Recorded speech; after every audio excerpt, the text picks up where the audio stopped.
the other thing to say is that what I'm going to be focusing on today is really about one particular strand of my research, but a strand that's very important to me, which is around that interface between dance and disability. So that's really the focus for today. I'm going to be speaking, maybe not, I don't think quite for an hour, but we'll see how it goes. But I do want to make sure we have time for conversation, interaction at the end, because I'd be really interested to hear your responses to what I'm going to be talking about. And the other thing just to say is that what I am talking about is an abridged version of a more extensive chapter that's coming up in a book that's being published soon by Routledge. And I can give you more details about that if you're interested, because it's a broader, it's a reader which is looking at a number of different contributions around the area of dance, disability and time, really, crip time in particular. So anyway, let's begin proper. So I'm sure many of you, although I see some of you are coming from outside the UK, but you might have your own version of this. You might well know the popular Saturday night television programme Strictly Come Dancing, which is now simply known as Strictly. For those who may not be familiar with the show, celebrities are partnered with professional dancers to perform various ballroom and Latin dances, which are scored by a panel of expert judges and then voted on by the public, who decide which couples are to either leave or continue on the show after a dance-off. The celebrities vary considerably in their ability to dance, and one of the attractions of the show is to view the development of the competitor from amateur towards a more skilled dancer, or the downfall of a competitor who is judged to have little or no dance facility at all. The programme is a firm family favourite and has continued the tradition of dance competitions on television, started by its forerunner, Come Dancing, in 1950. So whilst this run is in itself an interesting reflection on our popular social and cultural history in the UK, I'm not going to be talking about the programme in general, but specifically about the appearance in 2018 of UK-based Candoco Dance Company in what has become a weekly slot for guest performers. What is particular about that performance is that Candoco is internationally known as a contemporary dance company of dancers with and without disabilities. Competing celebrities have included men and women across a wide age range, and on occasions even those who are famous for their disability. And I think this has happened more so in the more recent series of it. For example, Paralympians have always taken part, and most people will know about Rose Ayling-Ellis probably, who is the deaf actor who actually won the competition in the last series or the series, I lose track, there's so many series. But since 2018, more celebrities with different disabilities have taken part. And whilst the celebrities are diverse, the professional ballroom Latin dancers are non-disabled and conventionally young, slim, and conform to the stereotype of what a dancer should look like. So this is where I'm going to now try and show you just so I'm just, rather than do much more, I'm just going to leave that up for a while because it's just gives you some images of Candoco Dance Company. And this may or may not be familiar. Oh no, don't do that. If it's going to do that, I'm going to take it off because it might be on a timer. I'm just going to let you absorb those images briefly. Some of those are from Candoco Dance Company, not from this performance, but just generally performances. I've come off it because actually that's going to cause problems if it goes through the next ones. Okay, so Candoco's appearance in 2018 was therefore contributing to what was already a queering of the professional Strictly dance context. Dance, with its inevitable attention on the body, is still dominated by expectations that dancers should look, move, and relate to each other in particular and heteronormative ways. Noting, however, that Strictly has since included some same-sex couples, although it might be interesting to know that when they first introduced same-sex couples, there were more than 200 complaints by the BBC about doing that, to the BBC for doing that. So where inclusion has been attempted, it has at times inadvertently reinscribed difference and deficit, rather than creating an environment where difference is normal and all moving dancing bodies are perceived equally where there is no norm, so no one is seen as divergent. Thus, queering traditional normative dance environments still seems to be challenging, even when the broader context in which the attempt is made is itself an environment that is queering conventional modes or models of behavior. So for this talk, I'm going to show you the YouTube recording and offer a brief reading of Candoco's performance, with a particular focus on how their appearance on the show opens questions around temporality. I recruit Alison Kafer's theory of crip time to examine how disabled performers have been inserted into a predominantly non-disabled event, and how that event simultaneously reveals and masks the political, ethical, and aesthetic dimensions of differing temporalities that shape disability performance. Crip time has offered dancers with disabilities a valuable way of reflecting on how to rethink a standard expectation about time, about how long bodies take to do things, and what concepts propel our understanding of the future. Acknowledging that time encompasses many aspects of what a dancer does, including rhythm, impulse, and flow, the experience of dancers with disabilities is that temporal structures tend to privilege non-disabled bodies. Crip time resists these normative standards, and to quote disability studies theorist Ellen Samuels, I quote, "Crip time is broken time." However, it is all too easy to fall into assumptions about how time can and should be regulated in dance, and which pays no attention to the lived experience of time and how normative and ableist expectations of keeping in time neglect the potential for crip time to rethink temporality. Dance, which is so alert and alive to the subtleties of time and how time is organized, expressed, and choreographed, can also ignore, or at worst has no interest in, the corporeality of embodying time as an individual experience and expression.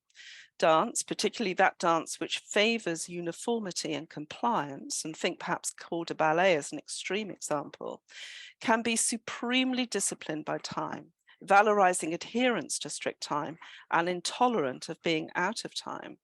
The strict structure of Strictly, set within the framing of a Saturday night viewing schedule, operates within a context that is perhaps particularly dependent on temporal compliance. The inclusion of Candoco on Strictly was much publicized in advance of the broadcast in the popular press. Choreographed by previous judge and popular dance choreographer Arlene Phillips, the stated aim was to show the very large Saturday night audiences that anyone can dance by pairing the Candoco dancers with the already voted off professional ballroom Latin Strictly dancers. But whilst Candoco's appearance might have led to increasing diversity on the show in future shows more generally, I argue that what was presented did little to challenge media representations of the disabled body as able in its own terms, able to create its own dance expression based on the specificity and individuality of the dancer's unique body, being subjected to a choreography that sought to write over the dancer's difference, effectively erasing both the dancer's unique capacity to move, create, express, as well as the dancer's agency in the event itself. Only recently, an insensitive tabloid headline announced that TV presenter Sophie Morgan will appear in the next series of Strictly, leading to many comments on the ableist commentary it generated. The headline in The Sun at the start of March announced, and I quote, "Cha-cha chair, first wheelchair contestant." Morgan complained, saying, "I'm not a wheelchair, I am a person who uses a wheelchair." Candoco includes dancers with and without disabilities, and disabilities that are both visible and invisible. And because the dancers were not named as individuals in press coverage and their backstories are not in the public eye, I want to name them here. They are Megan Armishaw, Joel Brown, Michaela Dantas, Olivia Edgington, Fabian Jackson, Welly O'Brien, Laura Pate, Kuldip Singh Barmi, Toki Brony Stramby, and Nicholas Vondage. I should make clear that anecdotal reporting from the dancers themselves suggested that they very much enjoyed and valued the opportunity to perform in the show. I want to acknowledge this, and so my critique of what was performed is not a criticism of their participation, but aims to highlight why, however well intended, and however much it was a positive experience for the dancers, the legacy of this performance may not lead to better recognition of what the dancers can do. The framing of the show, its format, timing, conventions, and so on, would impose a particular shaping that would be unlikely to acknowledge what Candoco could do to disrupt presumptions and prejudices. Consequently, there was no opportunity for viewers to be encouraged to rethink conceptions or perceptions of time, and to notice how time can be embodied differently through the dance of those with disabilities. However, I am aware that I'm reading through my own lens as a non-disabled dancer and viewer. I may judge that keeping in time requires more effort from the disabled dancers, but I cannot know this other than what I see dovetails with my own prior knowledge. So at this point, I think it would be good to show you this video, and Maria is very kindly going to do that for us.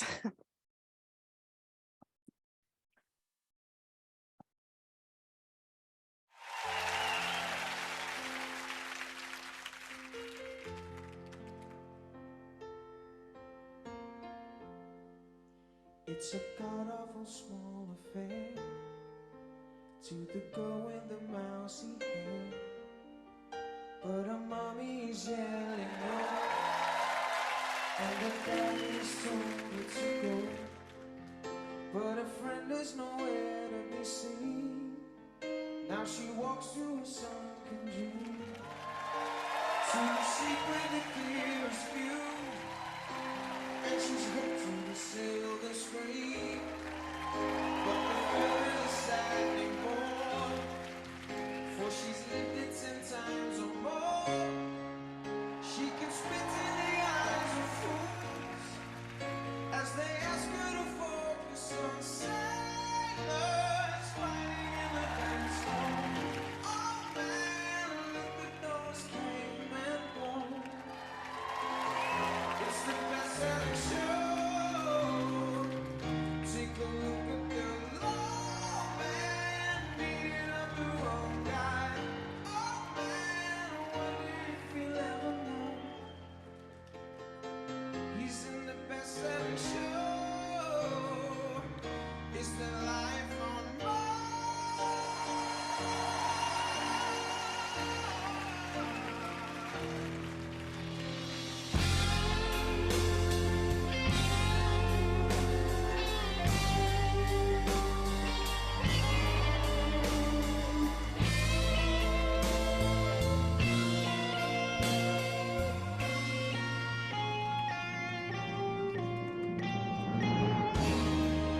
but the film is a saddening bore, for I worked it 10 times or more.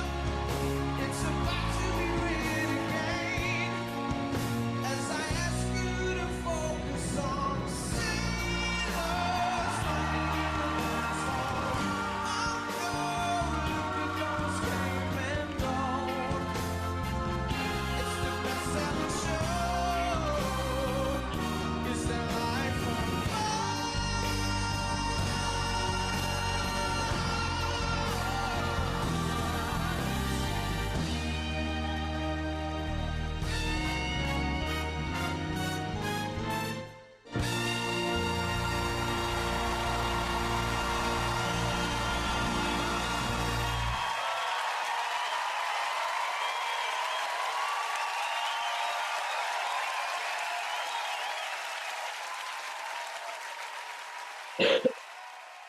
Thank you, Maria. And we might look at it again at the end if anybody would like to see it again, because it is rather short, 3 minutes precisely. And in this short time that we have today, I'm going to just highlight a few general observations. And as I mentioned earlier, this chapter that's coming out soon has a much more expanded and extensive sort of analysis of what goes on in the dance, but just a few observations for now. So it seems that the principal aim to keep in time is made clear throughout their performance. Dance phrases are tightly timed to begin and end together with no deviation. Those dancers with visible disabilities are lifted, turned, and held always in time, tight to the music, tight to the phrasing, tight to each other. What we as viewers are less aware of, if aware at all, is where there may be hidden disabilities, whether those are sensory or cognitive. But as with the physical disability, the emphasis on visual adherence to the temporal structure prevented any digression or variation by individual dancers. The music, which I'm sure you recognize is a very familiar Bowie song, is arranged and specifically for the performance. The lyrics and the compositional structure of the music, including that marching 4/4 time signature of the song, provides a strong temporal layer. But the sorrowful lyrics express hope for something beyond what is known and experienced, which could be read as the dancers escaping through the performance from the reality of their lives outside, and no doubt contributed to some of the responses, which I'll mention in a moment. So the lineup near the start, all dancers facing front, seems to express the power of singularity. Then when the lineup repeats 2 minutes in, as the music climaxes, the dancers form a single line facing the audience and begin advancing towards the camera. In time, securely in sync, the message seems to be again that they're all one dancing body. The lights from upstage intensify to emphasize their metaphorical transformation to all be on the same level in one line as one body. Differences are consciously smoothed over. Cheers erupt throughout in response to impressive leaps, spins, athletic moments, or even surprises, such as the dancer able to get out of and back into his wheelchair, and all without disrupting the strict choreographed timing of the sequence. Although, of course, perhaps it's probably somebody from the production team holding up a board saying, cheer now, cheer now. Each measure, each phrase, each motif is in time, 3 minutes precisely completed.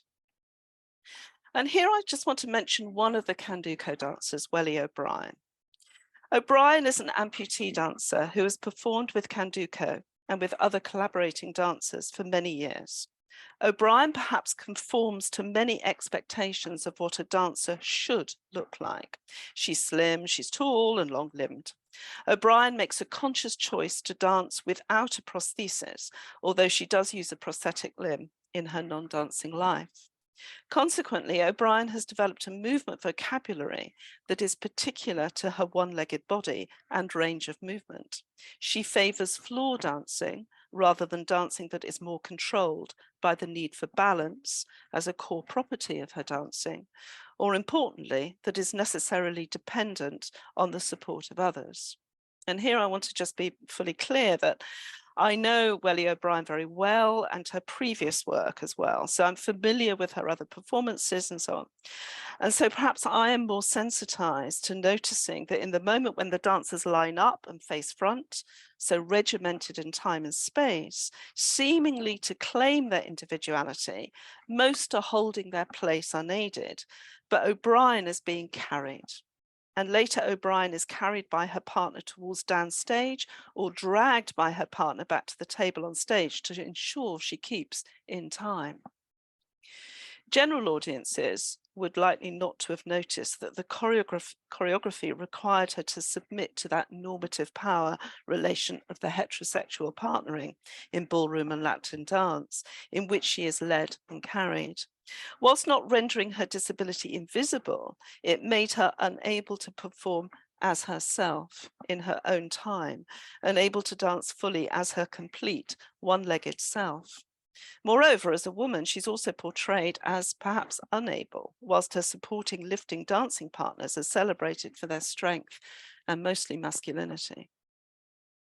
When working in collaborative contexts, O'Brien's movement vocabulary finds its own rhythm, its own time, listening and responding to the articulations and adjustments that guide her movement material.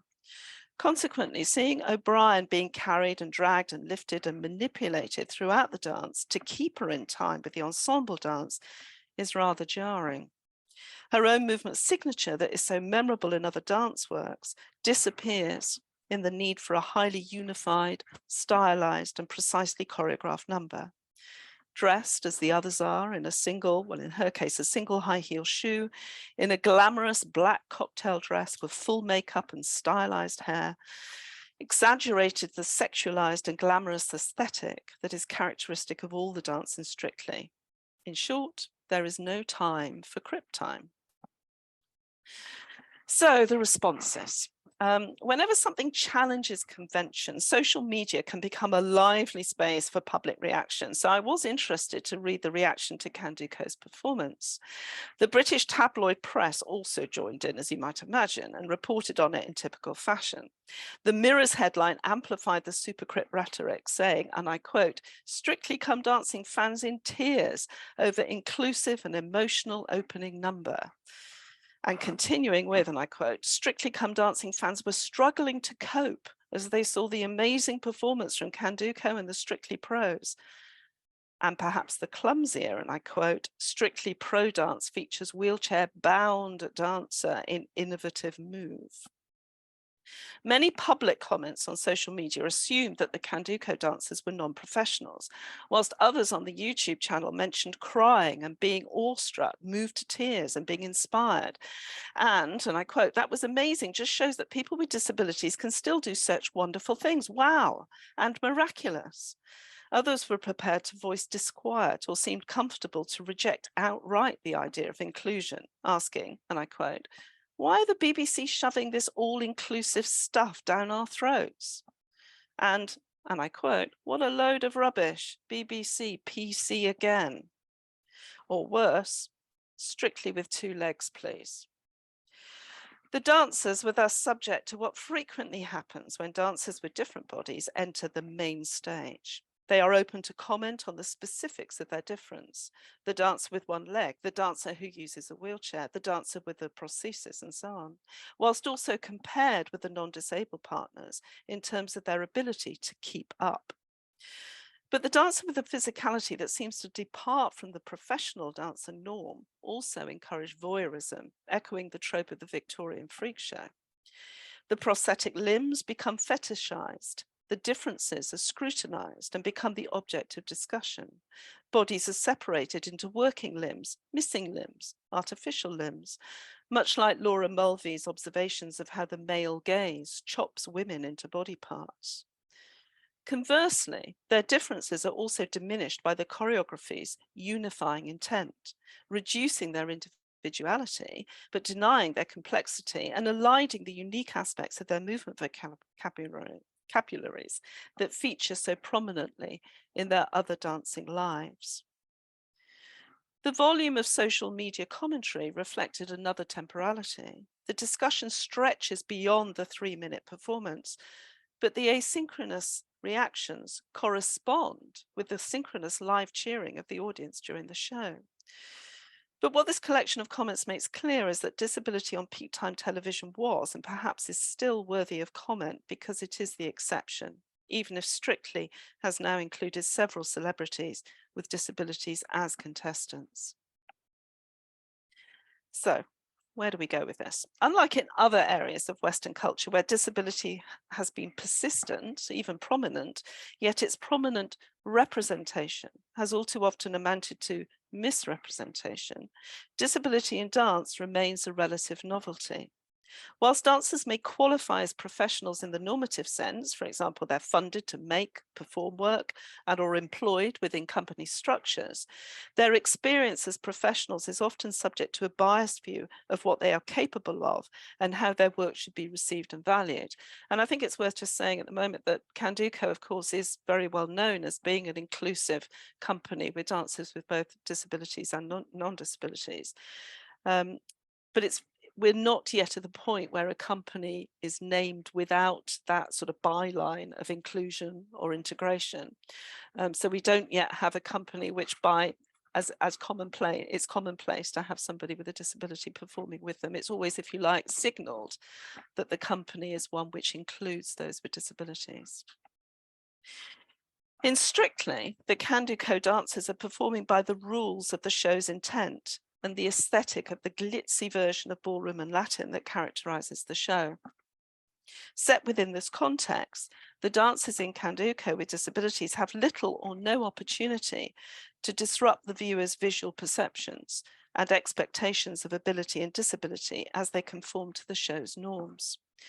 The disabled dancers are subject to a particular reception of their work that generates what I have termed a dichotomy of normalisation, whereby the dancers are caught between their dance being judged in its own terms and being recognised for how it transmits an aesthetic wholly tied to or determined by the body or bodies dancing.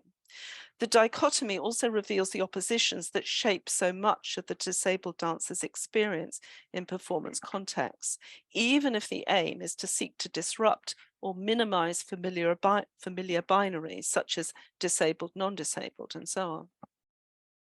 So I looked to social scientist Carla Rice et al.'s paper on disability and representation to argue that their performance is a reminder that diverse and atypical bodies should prevent us from essentialising particular ways of moving and being moved, thereby avoiding deterministic models of the body, both biological and social, which marginalise embodiments that are perceived as unpredictable and unbounded. The Strictly slot was tightly timed, with no time to take time or rethink time. As I noted earlier, there is no time for crip time. And yet in subscribing to strict time, we see how ability and disability is on one continuum, even if a continuum that obscures difference for the sake of sameness. A more radical performance may have shocked the audience into seeing disability as a necessary challenge to conventions of time. Stillness, thwarted by a body's involuntary shake, a phrase for O'Brien to move in her own way in her own time from floor to vertical, or a lineup that gave each dancer time to move together following their own rhythm of pace, wheel, or weight shift, may have disrupted the normative eye and ear of the audience and provoked more profound or perhaps even shocked responses from the audience. Furthermore, the strict and unifying timing of the choreography set within the strict timing of their 3-minute slot is coupled with the diversity aesthetic that requires that the visible disability has to fit into a diversity scheme, whereby the rule of exception applies. Too many of one kind of disability would scare the mainstream audience. Diversity is thus based on a variety of differences, rather than too many of the same disability. Being accepted on a mainstream televised dance show means meeting unspoken diversity criteria and the dancers being what Mitchell and Snyder describe as able disabled or super crip, rather than made vulnerable or incapacitated by their disability. The mixed audience responses and reactions are perhaps unsurprising. On one hand, the exoticization of the disabled dancer places difference on display to be consumed, marveled at, and often ridiculed. But on the other hand, the performance had met with enthusiasm from the audience precisely for how it conformed to an idealized body and avoided upsetting the audience's sensitivities to witnessing difference. The necessity for Candoco to submit themselves to the extreme disciplining of dancing in time, in sequence, in chorus, led to comments expressing pleasure at them being able to dance like everyone else. The BBC, in its efforts and continuing efforts towards inclusion and diversity, is navigating a difficult line between trying to educate, perhaps, and encourage a change of perception, and perpetuating the prejudices that still seem to dominate 21st century Britain, which takes an ableist view of who should be allowed to dance, what is palatable for audiences to view on primetime television, and what a legitimate dancing body looks like. This double bind is a familiar experience for many disabled people, including disabled dancers who want to be treated and viewed as dancers in their own terms.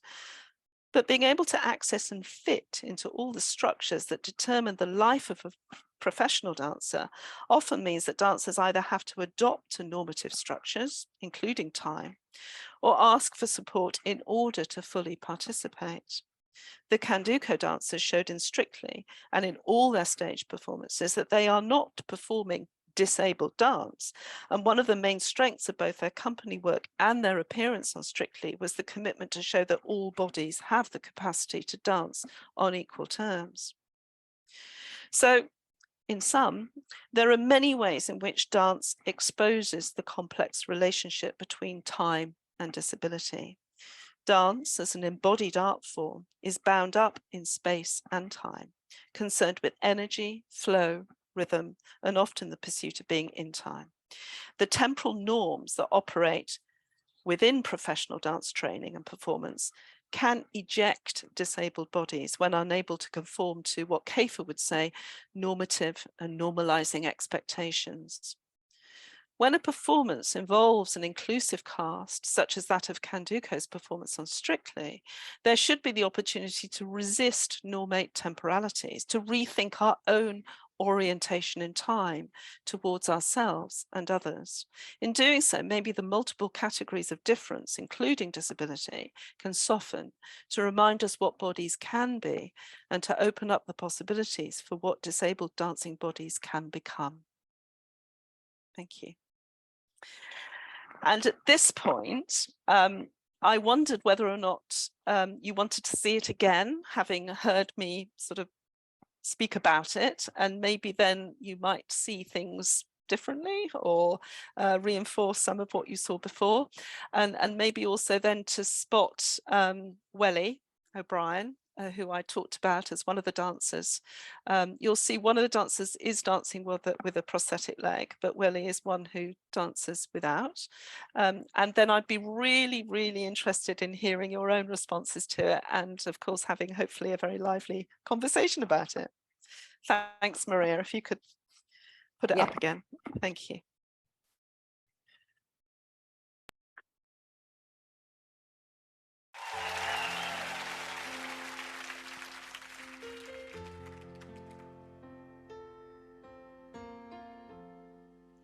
It's a god-awful small affair to the girl with the mousy hair, but her mommy is yelling no, and her daddy's told her to go, but her friend is nowhere to be seen. Now she walks through a sunken dream to seek with the clearest view, and she's hooked to the silver screen. But the fear is a saddening more, for she's lived it 10 times or more. She can spit in the eyes of fools as they ask her to focus on sailors fighting in the dance hall.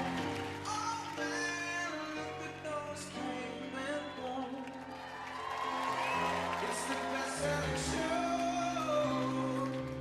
Take a look at the law man beating up the wrong guy.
Thank you. Great. Thank you very much.